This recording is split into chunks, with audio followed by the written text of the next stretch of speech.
안녕하십니까. 오늘 0시 기준 신규 확진자가 401명 발생했습니다. 이틀째 400명대 초반을 보이고 있는데요. 900에서 1000명대 박스권을 오가던 1월 초와 비교를 해보면 하향세가 뚜렷해 보입니다. 하지만 이번 주부터 카페나 실내 체육시설 등이 영업을 재개했고요. 또 주말 이동량이 늘고 있기 때문에 확산 위험은 꺼지지 않았다는 점 꼭 기억을 하시고 주의를 기울여 주시길 당부드리겠습니다.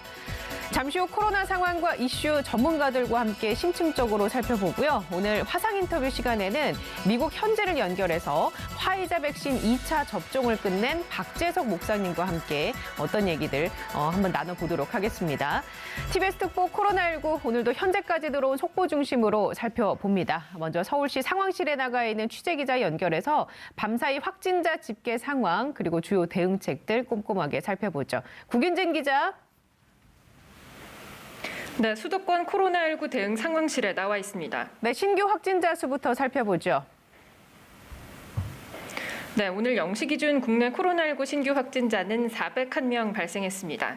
어제보다 3명 줄어든 수치인데요. 이 신규 확진자 수는 지난해 말 3차 대유행이 기세를 부리면서 연일 1000명대를 보이다가 새해 들어서는 300명에서 400명대 수준을 유지하고 있습니다. 오늘 이 신규 확진자 국내 발생 사례를 한번 살펴보겠습니다. 감염 경로는 국내 발생이 380명, 해외 유입이 21명입니다. 국내 발생 사례를 지역별로 보면 서울과 인천, 경기 등 수도권에서 전체의 70%에 가까운 277명이 나왔습니다. 비수도권에선 부산 19명, 경남 15명, 전남 14명 등 모두 103명입니다. 위중증 환자는 317명입니다. 사망자는 16명 추가돼 모두 1,316명이 됐습니다. 전체 확진자의 45명은 수도권에 있는 임시선별검사소에서 익명검사를 통해 양성 판정을 받았습니다. 현재 통계상 확연한 감소 국면이긴 하지만 곳곳에서 산발적인 감염이 이어지고 있고 바이러스 생존에 유리한 겨울철, 또 변이 바이러스 등의 영향으로 이 신규 확진자 수는 언제든지 다시 증가세로 돌아설 수 있는 상황이고요. 또 인교의 대규모 이동이 예상되는 다음 달 설 연휴까지 앞두고 있어서 방역당국이 긴장의 고삐를 늦추지 않고 있습니다. 400명 안팎의 감소세가 유지가 되면서 설 연휴 전에 거리두기, 특히 5인 이상 사적 모임 금지 조치가 풀릴 수 있을지 이 부분에 대해서 궁금해하시는 분들이 계신데 당분간은 계속된다고요? 네, 그렇습니다. 정부는 신규 확진자 수와 3차 대유행의 추세를 살펴본 뒤에 5인 이상 모임 금지 조치 해제 여부를 검토하겠다는 입장입니다. 윤태호 중앙사고수습본부 방역총괄반장은 5인 이상 모임 금지 조치는 사회적 거리 두기와는 별도로 유행의 상승 곡선을 최대한 꺾기 위해 시행한 조치라고 설명했는데요. 특히 최근 감염 양상을 살펴보면 집단 감염의 비중은 줄고 확진자 접촉, 그러니까 개인 간 접촉에 의한 환자 발생이 절반 이상을 차지하고 있다면서 이 5인 이상 모임 금지 조치 도입 취지를 다시 한번 강조했습니다. 따라서 단순히 확진자 수와 연동하기보다는 3차 유행 감소세와 위험 요인을 종합적으로 판단해서 고려할 문제라고 말했습니다. 네, 알겠습니다. 그런 가운데 방역당국이 코로나19가 집단으로 발생한 서울 동부구치소의 역학조사 중간 결과를 발표했어요. 어떤 내용입니까? 네, 서울 동부구치소에서는 지난해 11월 28일 첫 확진자가 나온 이후 현재까지 누적 확진자가 1,203명 발생했습니다. 방역당국은 직원 중심의 1차 유행과 또 무증상 신규 입소자를 중심으로 한 2차 유행이 있었던 것으로 파악하고 있는데요. 1차 유행과 2차 유행에 역학적 접점이 없고 또 바이러스의 유사성이 낮아 유입 경로가 다른 것으로 지금 분석하고 있습니다. 특히 동부구치소에선 수용자가 신규 입소할 때 최초 1주는 1인 격리하고 다음 1주는 신규 입소자들끼리 다인실에서 공동 격리로 운영해 왔던 것으로 확인되고 있습니다. 또 격리 전에 검사를 하지 않아서 이 잠복기에 있던 신규 입소자를 통한 감염이 빠르게 확산됐을 것으로 보고 있는데요. 정부는 이에 따라 신규 수용자를 2주 동안 예방 격리하고 또 다인실 이동 전에 일제 검사를 시행하는 등 조치를 만들어서 시행하고 있다고 밝혔습니다. 정부가 자영업자들의 강력한 요구에 집합금지 조치를 완화를 했는데요. 현장에서는 또 다른 불만이 나오고 있다고 합니다. 이번에는 밤 9시에 무조건 문을 닫으라는 지침이 가혹하다라는 얘기가 나오던데 정부의 방역 지침, 긍정적인 평가도 많지만 원칙 없는 대책이라는 비판도 여전하다고요. 네, 그렇습니다. 집합금지 조치가 완화되면서 지난 월요일부터 영업을 다시 시작한 헬스장에 찾아가 봤는데요. 밤 9시 이후에는 문을 닫아야 하고 또 샤워시설도 사용할 수 없다 보니 기존 회원뿐만이 아니라 신규 회원들의 방문도 매우 뜸한 상황이라고 합니다. 또 PC방 점주들은 밤 9시 이후에 영업 금지 조치로 인해 적자가 늘었다면서 집합 제한 거부 운동에 나서기로 했고요. 스크린 골프장 점주들은 식당과 카페는 매장 좌석의 절반을 쓸 수 있는데 골프장은 8제곱미터당 1명으로 제한한 것에 불만을 내비치고 있습니다. 사실 계속 영업을 해온 식당들도 상황이 답답하긴 마찬가지입니다. 자영업자들은 대부분이 납득할 수 있는 원칙을 세우고 또 다양한 상황과 시설별 세부 조치를 마련해야 한다고 강조합니다. 지금까지 수도권 코로나19 대응 상황실에서 TBS 구균진입니다. 네, TBS 보도본부 구균진 기자와 함께 얘기 나눴습니다. 수고하셨습니다. 여러분은 지금 생방송으로 진행되는 TBS 특보 코로나19와 함께하고 계십니다.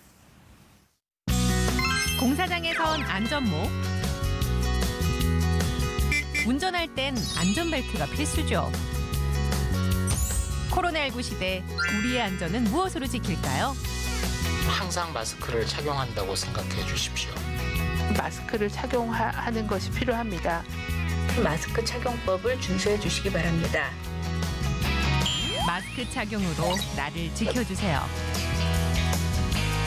마스크 착용으로 우리를 지켜주세요.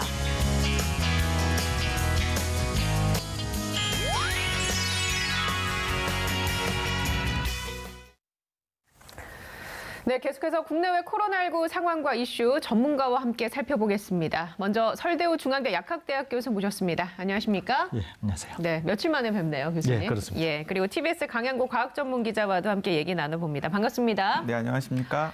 오늘은 현안 몇 가지 살펴보고요. 구균진 기자와 함께 얘기 나눈 부분들 좀 더 자세하게 들어가 보고 미국 현지 상황 그리고 백신 얘기까지 한번 나눠보겠습니다. 지금 401명의 신규 확진자가 발생했는데요. 교수님, 오늘이 목요일입니다. 예. 어떻게 보고 계십니까? 401명이 나왔는데요. 사실 감소 추세는 완만하기는 하지만 계속 일어나는 것으로 보입니다. 그런데 이제 주목할 것은 어제 검사 건수가 평소보다 약 6,300여 건 적습니다. 그런데 이것을 양성률이 거의 0.88이니까 계산을 해보면 실제로 30명에서 50명 선은 더 나와야 될 것으로 생각이 됩니다. 그러니까 오늘 401명이 나왔으니까 대충 430에서 450명 정도가 예측이 됐던 거죠. 그러니까 다소 완만하기는 하지만은 어제보다는 약간 늘어났다. 이렇게 늘어날 가능성이 있었다. 이렇게 보는 거죠. 그럼에도 불구하고 제가 3주 전에서부터 쭉 감소하는 경향이 일어났다. 이런 말씀을 드렸지 않습니까? 그러니까 확실히 감소하는 추세에는 있다고 볼 수 있고 새로운 박스권, 즉 400명대 위아래로 새로운 박스권이 형성이 되고는 있다. 이 말씀을 드린 적이 있습니다. 예. 그렇기 때문에 완만하기는 하지만 상당히 감소세는 긍정적이다. 다만 거리두기는 변하지 않았습니다만 내용에 약간 미세 조정이 있다 그랬지 않습니까? 그러면서 이동량이 증가하고 그다음에 접촉이 잦아지고 하는 건 있거든요. 그렇기 때문에 다소 확진자 수에는 변화가 있을 것으로 생각이 되는데 그럼에도 예. 불구하고 현재 상황은 상당히 긍정적이다. 그리고 긍정적인 방향으로 가고 있다. 이렇게 볼 수 있겠습니다. 양성률이 0.88%면 기존의 뭐 1%대, 2%대보다는 많이 줄긴 한 건가요? 많이 줄었습니다. 예전보다는 확실히 많이 줄었고요. 예. 거의 반 정도로 줄었는데 최근 또 며칠 사이에는 지금 박스권을 다시 형성했다 그랬잖아요. 거기에서는 또 정체된 상황을 보이고 있는 그런 상황이다. 이렇게 볼 수 있겠습니다. 네, 그중에 1,200명이 넘는 확진자가 나왔죠. 동부구치소에 대한 역학조사 중간 결과가 발표가 됐는데 어떤 내용입니까? 네, 그렇습니다. 중간 결과가 발표됐는데요. 크게 이제 두 가지가 핵심이라고 할 수 있겠습니다. 첫 번째는 이 1,200명 정도의 집단 감염이 생긴 동부구치소 사례에 방역 당국은 이 두 차례에 걸친 이제 바이러스 유입이 있었던 것으로 확인을 하고 있습니다. 이제 첫 번째는 직원을 통해서 바이러스가 한 번 유입이 되었고요. 또 한 번은 신규 입소자를 통해서 바이러스가 유입이 된 것으로 확인이 되었습니다. 그리고 이제 두 번째 지금 조사 결과를 보면은 예. 이게 이제 핵심인 것 같은데 왜 그렇다면은 그렇게 바이러스가 유입이 되고 나서 1,200명 규모의 엄청나게 많은 집단 감염이 생겼는지에 대해서 원인을 따져봤더니 신규 입소자 관리에 문제가 있었습니다. 아, 그렇군요. 근데 신규 입소자가 들어오면은 일단은 일주일 격리를 하고 나서 끝나고 나면은 여러 사람들이 모여 있는 다인실에다가 이제 신규 입소자들 다인실로 편입을 했는데 일주일은 사실 바이러스가 몸속에 있는지 없는지를 제대로 확인하기는 어려운 기간이거든요. 최소 2주 그리고 뭐 좀 안전하게 하려면 3주까지도 격리를 시켜야 이런 집단 시설에서는 안전을 도모할 수 있는 것인데 네. 거기서 좀 방심을 했던 것 같고요.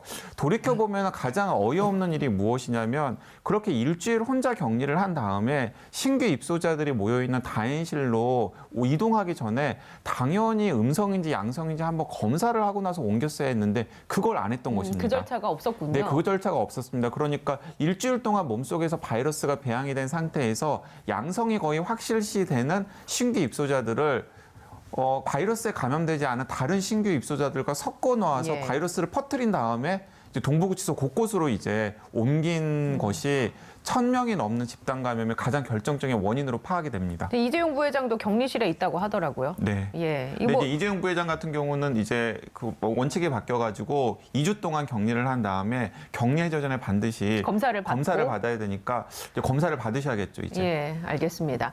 지난 18일부터 영업 제한에 묶였던 일부 영업장들의 영업이 시작이 됐죠. 그런데 밤 9시까지 영업 시간을 제한하는 것에 대해서 조금 전 구균진 기자와도 얘기를 나누긴 했습니다만 불만을 표출하는 모습들이 곳곳에서 나오고 있습니다. 정치권에서도 마찬가지인 것 같고요. 이것에 대해서 두 분은 어떻게 생각하십니까?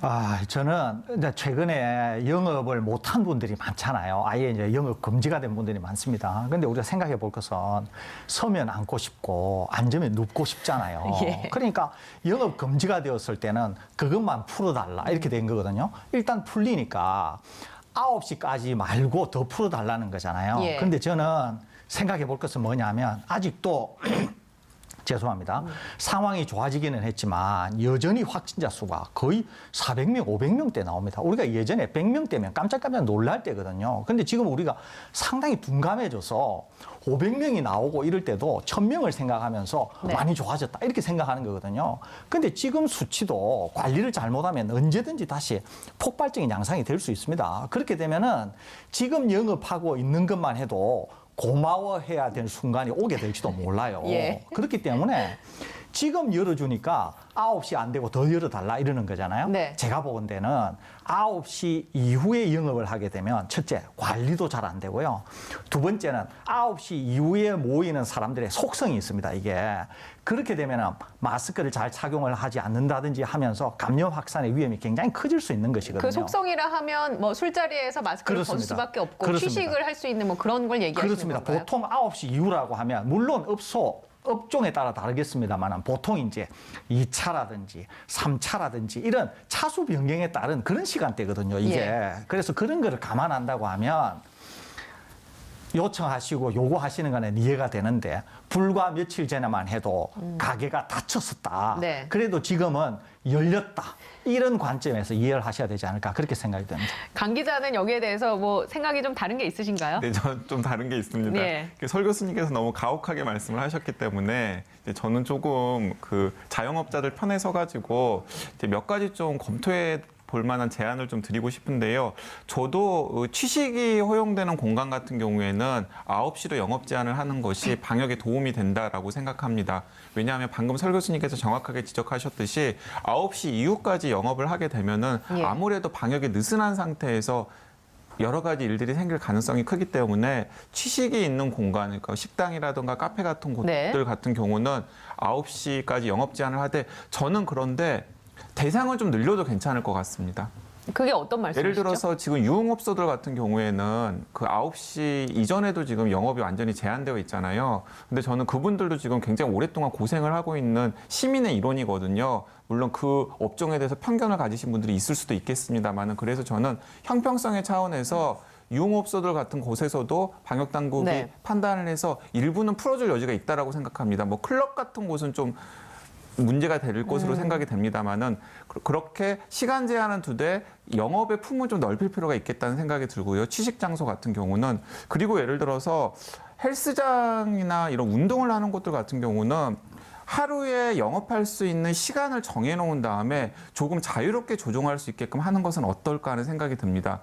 왜냐하면 이제 문을 열어주는 게 그분들에게 실질적으로 도움이 되도록 하는 방향으로 조성이 되어야 되잖아요. 그런데 밤 9시에 헬스장 문을 닫으면 여러 기사들이라든지 아니면 현장에 계신 분들의 목소리를 들어보니까 직장인들이 7시에서 8시 정도에 퇴근하고 와서 한 1시간 정도 운동을 하고 이제 끝나야 되는 상황이 생기는 거잖아요. 그렇기 때문에 예를 들어서 하루에 헬스장이 영업할 수 있는 시간을 8시간으로 정해놓은 다음에 그 8시간 안에서 뭐 오후 시간에는 한 4시간 정도 그리고 뭐 저녁 시간에는 네. 8시부터 뭐 한 11시나 혹은 12시 정도까지 영업을 할 수 있도록 좀 이렇게 하는 것이 방역 면에서도 그렇게 크게 문제가 되지 않으면서도 실질적으로 헬스장을 운영하시는 분들에게 도움이 되는 조치가 아닐까라는 그러니까 생각을 탄력적으로 해봅니다. 업장별로 운영할 필요가 네, 있다라는 그렇습니다. 말씀이신 거죠. 근데 이제 이런 부분이 있습니다. 대구 노래방에서 확진자가 발생을 했어요. 그래서 대구시가 오늘부터 대구 지역 노래 연습장 1,600개 업소에 대해서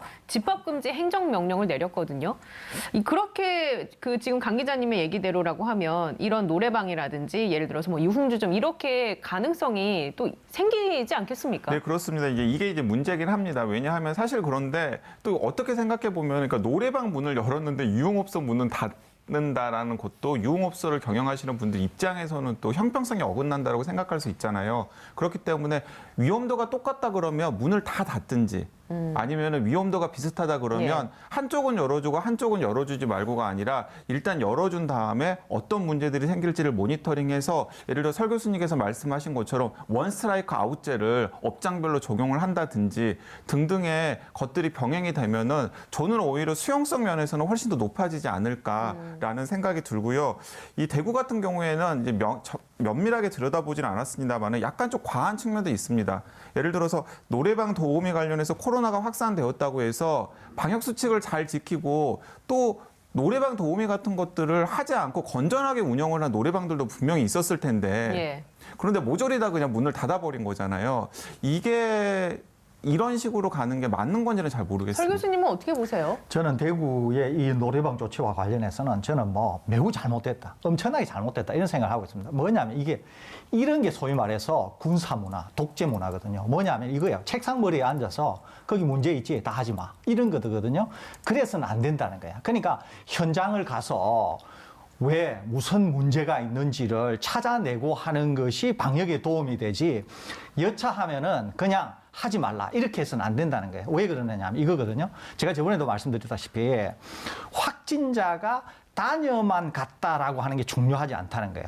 확진자가 왔을 때 거기에서 전파를 시키는 게 중요하다는 거죠. 그러니까 만일에 노래방을 열어주더라도 방역 수칙을 지키면서 어떻게든지 마스크를 착용하고 방역 수칙을 지키게 되면은 확진자가 와도 최소한으로 확산을 억제는 할 수 있다는 것이거든요. 그런데 만일에 그게 아니고 확진자가 다녀갖고 거기 한두 건 이런 게 있으니까 1,600개 되는 대구시에 있는 거 다 닫아라. 이런 것들은 매우 부적절하다는 거예요. 방역도 도움도 안 되고. 그렇기 때문에 제가 좀 권고드리고 싶은 것은 뭐냐면은 여기에서 행정력이든 아니면 자율적인 그 노래방 업주분들의 자율성, 참여에 대한 자율성을 확대를 하면서 어떻게 하면 방역에 도움이 될 수 있는 방향으로 가는가 하는 것이 중요하지. 지금 이와 같은 조치는 저는 매우 잘못됐다는 생각이 들고 오히려 이런 것들을 훨씬 더 꼼꼼하게 점검을 해보면은 노래방에서 생긴 문제를 딴 데까지도 적용할 수 있는 해답을 낼 수 있다고 생각이 되거든요. 그래서 이거를 한번 재검토해야 되지 않을까 그런 생각마저도 방금 설 교수님께서 굉장히 중요한 키워드를 말씀하셨어요. 이제 자율성 말씀을 하셨는데요. 어쨌든지 간에 우리가 인정할 수밖에 없는 것은 지금 방역 상황을 유지하려면은 시민들의 자율적인 참여가 불가피하거든요. 그러면 업종별로 그리고 또 시민들이 어떻게 방역에 적극적으로 동참할 수 있을지를 모색을 해야 되는 상황이라고 생각을 합니다. 그리고 또 정부도 그런 방향으로 지금 가닥을 잡고 있는 것 같고요. 이제 그런 측면에서 이제 좀 생각해볼 여지가 있다라는 것입니다. 일단 저희가 뭐 권고 드린 것은 이용자 사이에 최소 1m 이상 거리를 두고 최대 4인 그리고 소독 후 30분이 지난 뒤에 동일한 방에 손님을 받는다. 뭐 이런 수칙이 있긴 하니까요. 이 업주분들이 적극적으로 나서서 지켜주시면 감사를 하겠습니다. 자, 우리 시간으로 오늘 새벽에 조 바이든 미국 대통령의 공식 취임식이 열렸습니다. 이후에 첫 공식 일정에서 바이든 대통령은 마스크 착용을 의무화하는 행정명령에 서명을 했는데요. 그만큼 미국 코로나19 상황이 위중하고 또 신속하게 대응을 해서 코로나19 확산을 막아보겠다라는 강한 의지로 해석을 할 수 있겠습니다. 지난 1월 5일이죠. 저희가 화상으로 미국 현지를 연결해서 박재석 목사님의 백신 접종 생생한 이야기를 들어봤는데 오늘 역시 이 목사님과 함께 화상으로 연결을 해서 화이자 백신 2차 접종을 끝냈다고 하시거든요. 그 이야기 한번 자세하게 들어보겠습니다. 미국 미주리 대학병원에서 원목으로 계시는 박재석 목사님 연결돼 있습니다. 목사님 안녕하세요. 네, 안녕하십니까. 네, 반갑습니다. 반갑습니다. 예, 지금 현재 미국 상황은 어떻습니까? 네, 앵커께서도 말씀하셨습니다만 오늘 참 미국민들한테는 참 기쁜 날입니다. 제46대 대통령이 취임한 날이기도 해서 그런데요. 그렇지만은 또한 그 우울한 날이기도 한 게 미국에서 코로나 확진자가 처음으로 나온 지 1년이 되는 날이기도 합니다. 그리고 제가 방송 직전에 CDC 미국 질병예방통제센터 홈페이지에 들어가 보니까 오늘 오후 1시 현재 미국 누적 사망자 수가 40만 명을 넘었었어요. 참 지난 12월 15일 이후에 누적 사망자가 한 30만 명 이제 넘긴 이후에 36일 만에 이렇게 40만 명이 넘었는데 참 이 숫자가 1차 세계대전 그리고 베트남전 그리고 한국전쟁에서 미국인이 사망한 숫자보다 더 많다고 하네요.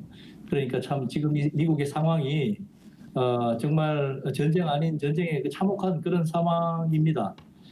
그러나 이제 희망적인 뉴스도 있습니다. 그죠?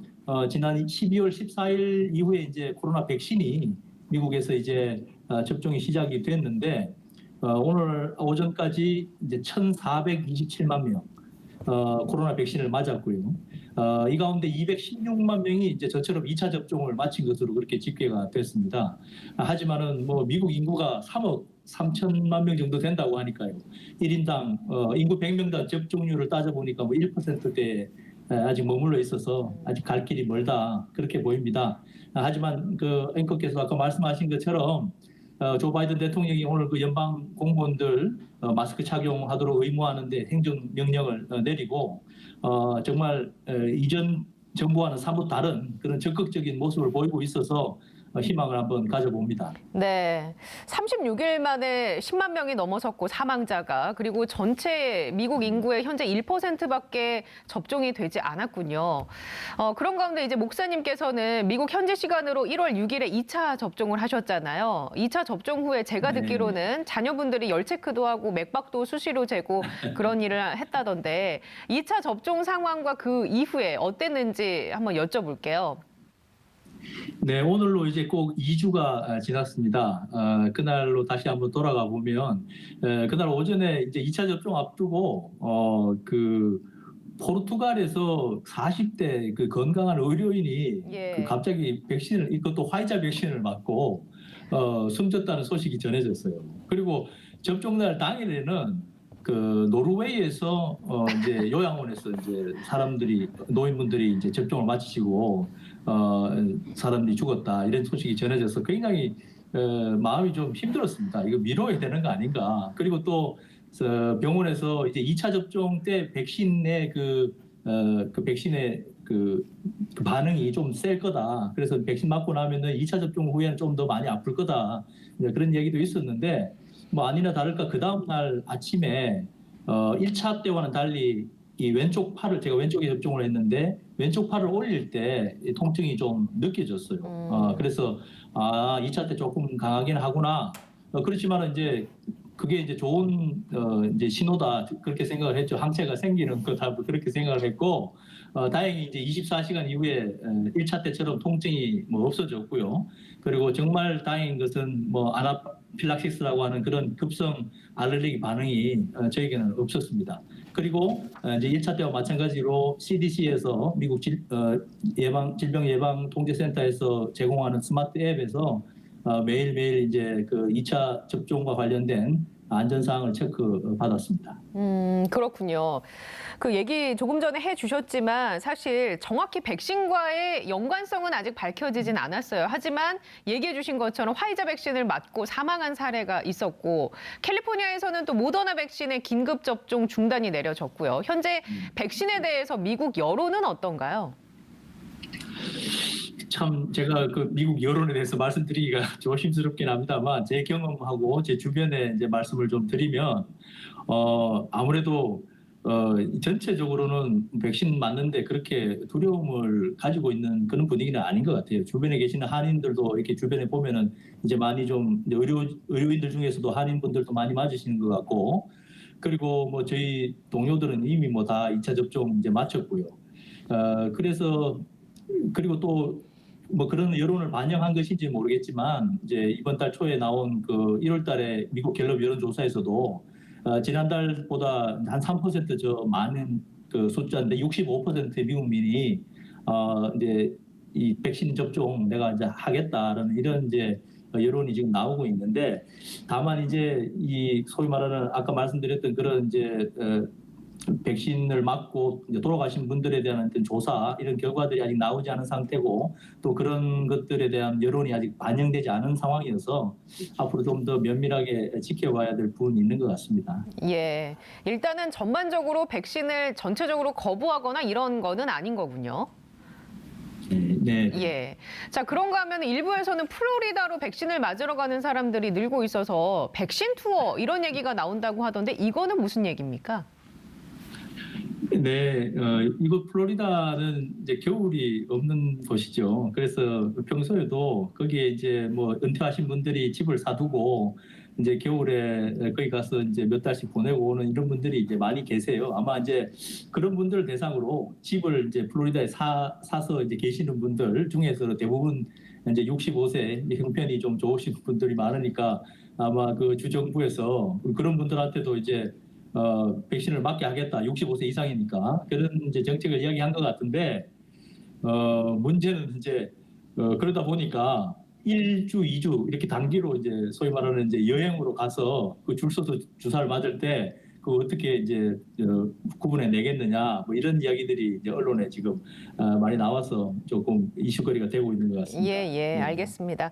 자, 다음 달이면 대한민국도 백신 접종이 시작이 됩니다. 먼저 맞아 보셨으니까 우리 국민분들께 한 말씀 부탁드릴게요. 네, 1차 인터뷰 때도 말씀을 제가 드렸습니다만은 지금 상황에서 백신에 대해서 신중하게 생각하고 판단하고 뭔가 이렇게 좀 천천히 좀 이렇게 태도를 취하는 거, 이거 충분히 합리적인 태도라고 저는 생각합니다. 하지만 가짜 뉴스나 막연한 두려움에 휩싸여 가지고는 이런 지금 코로나의 위험한 상황을 우리가 이겨낼 수는 없다고 저는 생각하고요. 중요한 것은 백신이 주는 위험하고 코로나가 주는 위험, 이 둘을 잘 저울질을 이제 해야 되는 건데, 그렇게 하려면 이제 정보가 필요한데 제가 좀 말씀드리고 싶은 건 정말 이제 이 상황에서는 과학자들 그리고 전문가들의 조언에 귀를 기울이고 또 그 과정을 신뢰하고 협력하는 것이 지금 우리가 할 수 있는 가장 그 최선의 길이 아닌가 그렇게 생각하고 있습니다. 네, 알겠습니다. 바쁘신 와중에도 시간 내주셔서 감사합니다. 지금까지 미국 미주리 대학병원의 원목으로 계시는 박재성 목사님과 함께 얘기 나눴습니다. 고맙습니다. 네, 어떻게 보셨어요? 지금 조금 전에 과학자들의 조언이 필요하다라고 얘기를 해주셨거든요. 백신이 주는 위험과 코로나가 주는 위험을 잘 살펴봐야 된다라고 얘기해 주셨는데, 혹시라도 이제 백신을 그럼 나는 그냥 무서워서 안 맞을래, 이렇게 생각하시는 분들을 위해서 어떤 얘기를 해주실 수 있을까요? 상당히 이제 중요한 말씀을 하셨어요. 왜 그러냐면은 한 개인에게 있어서 백신이 주는 영향, 좋은 효과도 매우 중요하지만 소위 말해서 커뮤니티, 한 사회에 주는 백신의 효과도 매우 중요합니다. 그러니까 백신이라고 하는 거는 한 개인에게만 그치지 않는다는 거죠. 그러니까 요즘에는 초등학교 입학 같은 거 할 때 백신 접종 상황을 제출하라 그런 게 많잖아요. 왜 그러냐면 예를 들면 홍역, 볼거리 뭐 쭉 있을 때 다른 애들은 맞았는데 누구는 안 맞게 되면은 안 맞은 애들을 통해서 확산이 될 수 있다고 하는 위험 때문에 그런 것이거든요. 코로나19도 마찬가지예요. 누구는 맞고 누구는 안 맞고 그러잖아요. 그러면은 안 맞은 사람들이 사회 전체의 위험을 초래할 수 있거든요. 그러니까 꼭 기억하셔야 되는 것은 맞는 나 자신에게도 중요하지만 이것은 나에 그치지 않고 나의 가족, 그리고 내가 속한 사회 전체에도 매우 중요한 영향을 미치는 것이기 때문에 목사님 말씀하신 것처럼 코로나19 백신과 그다음에 가짜 뉴스 사이에 경중을 잘 따져서 충분히 합리적으로 결정을 내리시기를 권고한다. 굉장히 중요한 말씀이거든요. 그런 점에서 판단하시면 되지 않을까 싶습니다. 자, 그렇다면 이제 전문가로서 백신 접종률을 높이기 위해서 어떤 방법들을 제안을 할 수 있을까요? 네, 지난 시간에도 제가 이제 잠깐 뭐 이런 것도 한번 검토를 해보면 좋겠다라고 말씀을 드렸는데, 이 정은경 청장 같은 경우는 백신 접종을 한 분들에게 인센티브를 주는 것에 대해서는 아직까지는 고려하고 있지 않고 그것이 바람직한지도 한번 따져봐야 될 것이다라고 말씀을 드렸는데, 저는 좀 고려를 해봐야 된다라고 생각을 합니다. 왜냐하면은 백신은 방금 설 교수님께서 말씀하신 것처럼 나를 지키는 일이기도 하지만 공동체를 지키는 사회 연대적인 실천이거든요. 그런 사회 연대적인 실천에 남들보다 먼저 나서서 동참하신 분들에게 그 사회 공동체가 어떤 식으로든지 간에 인센티브를 주는 것은 저는 필요하다는 생각이 들고요. 근데 이제 인센티브의 종류가 문제인데, 저는 좀 이런 식으로 좀 접근을 해봤으면 좋겠습니다. 예를 들어서 백신 접종을 하지 않는 분들이 뭔가 사회생활, 일상생활을 하는 데 있어서 뭐 과하지는 않지만은 불편을 주는 게 필요하다라고 생각을 합니다. 예를 들자면은 지금 병원에 입원하면 PCR 검사를 하거든요. 병원에 입원을 하면 코로나19 바이러스에 감염되었는지 감염되지 않았는지 PCR 검사를 합니다. 그런데 PCR 검사에 덧붙여가지고 백신 접종을 하지 않으신 분들에 대해서는 병원에서 백신 접종을 권하는 거죠. 네, 백신 접종을 권하는 거죠. 왜냐하면 병원에 있는 의료진이라든가 다른 환자들의 안전을 위해서는 가능하면 백신을 접종하셔야 됩니다라고 푸시를 하는 게 저는 충분히 합리적이다라고 생각합니다. 그리고 예를 들어서 다중이용 시설이 이제 문을 열 것 아닙니까? 이렇게 계속 닫아둘 수는 없으니까요. 다중이용 시설이 문을 열면 극장에서 너무 영화를 보고 싶어요. 근데 다른 분들은 다 백신을 맞았는데 자기는 백신 안 맞고도 얌체처럼 영화를 보고 싶단 말이에요. 그런 분들에게는 다른 분들이 여기 우리 극장은 백신 접종하신 분들만 영화를 볼 수 있습니다. 라고 이제 제안을 해드리는 거죠.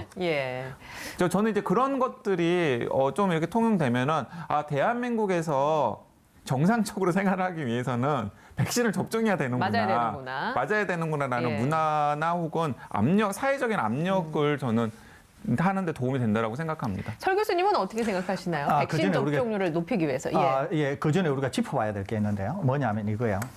내가 아무리 또는 당국이 아무리 접종률을 높이려고 해도 백신이 근본적으로 안전성에 문제가 있다. 이러면 높일 수는 없어요. 강압적으로 할 수가 강압적으로 할 수가 없습니다. 그러니까 백신의 안전성이라고 하는 거는 모든 거에 대해서 우선하는 거예요. 다른 말로 하면 백신을 맞았을 때 안전하지 않은데 법으로 강제해가지고 맞게 하는 거는 굉장히 불합리한 거예요.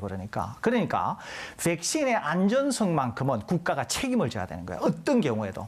일단 백신이 안전하다. 판명이 됐다고 봐요. 그리고 안전하다고 하는 것도 충분히 수용 가능할 정도로 안전하다라고 하는 어떤 동의가 있는 거예요. 그렇게 되었을 때는 저는 이제 검토해 볼 게 있다고 보는 거예요. 하나는 지금은 백신을 적극적으로 맞고 있지 않으니까 감염이 되면은 우리가 정부에서 다 무료로 치료를 해주거든요. 그러니까 본인이 지불해야 되는 돈이 굉장히 적습니다. 얼마 안 됩니다. 그런데 이제 백신을 접종하게 되면 안전하다고 하는 게 확신한데도 불구하고 어떤 분은 그것이 종교의 신념이 되었든 아니면 개인이 갖고 있는 어떤 거짓 정보에 의한 것이든 상관없이 나는 안 맞을 거야 이렇게 거부할 수 있잖아요. 그죠?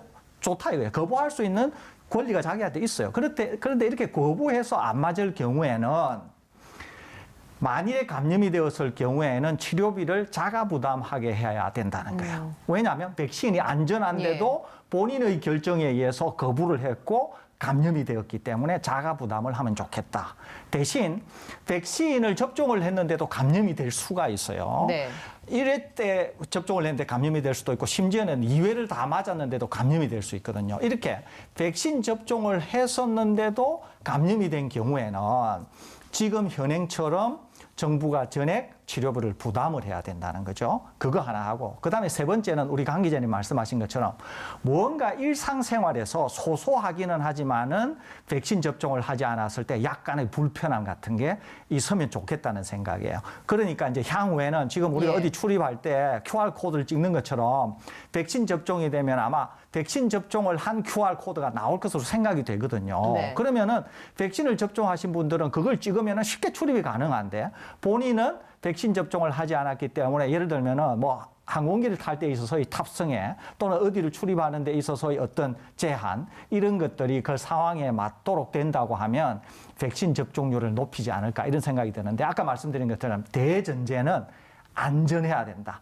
그러고 나서 방금 말씀드린 걸 하게 되면은 접종의 속도를 상당히 높여갈 수 예. 있을 것으로 그렇게 생각이 자, 듭니다. 그럼 그 안전성과 관련해서요. 국민의 입장에서는 이제 나라가 승인을 해줄 것이고 또 안전성에 문제가 있어서 어떤 일이 발생하면 국가가 나서서 보상을 해주겠다고 얘기하고 있잖아요. 이런 장치들이 충분하다고 보십니까?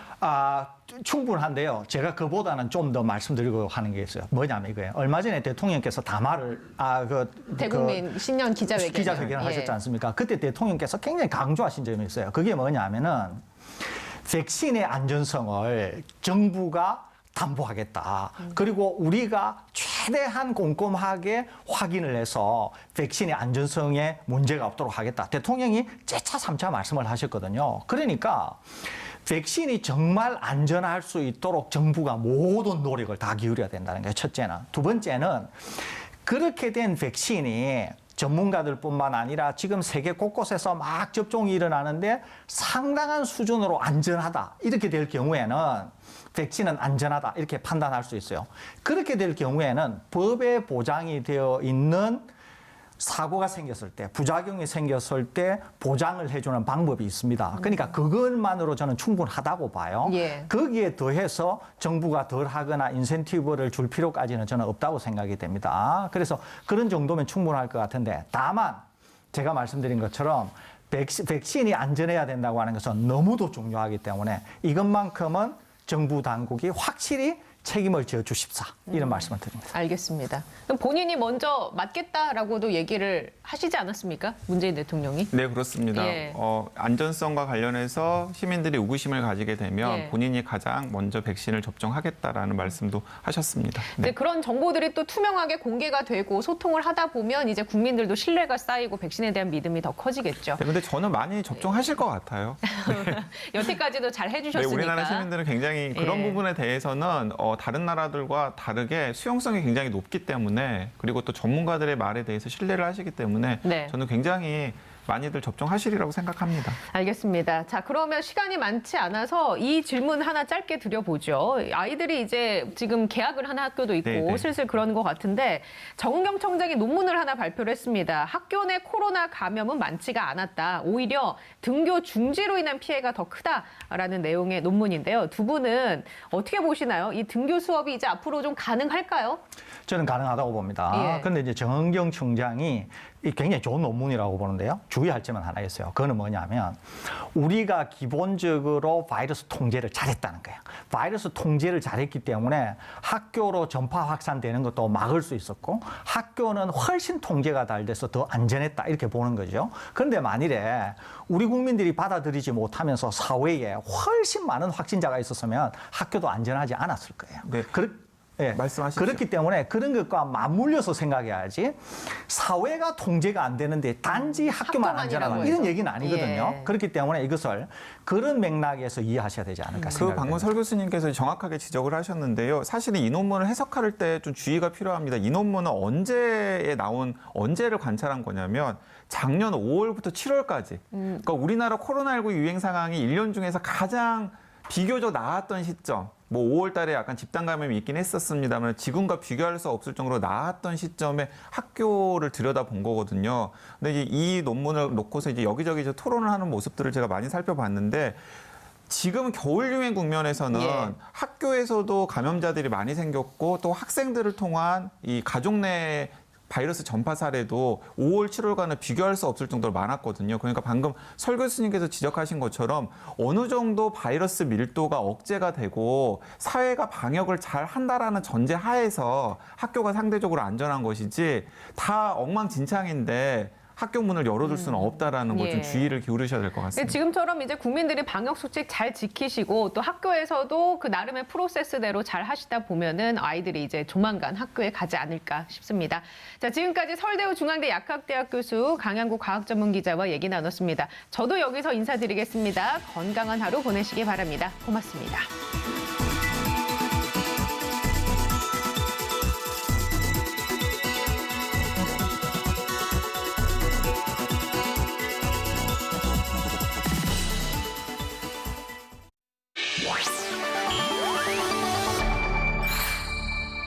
TBS